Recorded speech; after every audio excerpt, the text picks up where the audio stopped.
என் அன்புக்குரியவர்களே, ஆண்டவராகிய இயேசு கிறிஸ்துவின் இனிய நாமத்தினாலே உங்களை வாழ்த்துகிறேன்.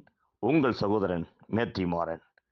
என் அன்புக்குரியவர்களே, பரிசுத்த வேதாகமத்திலே ஆதியாகமம் 22ஆம் அதிகாரம் 18ஆம் வசனம் இப்படியாக சொல்லப்பட்டிருக்கிறது.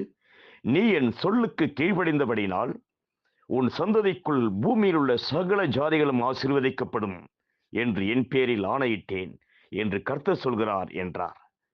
எனக்கு பிரியமான தேவனுடைய பிள்ளைகளே, ஆபிரகாம் கீழ்ப்படிந்தான்.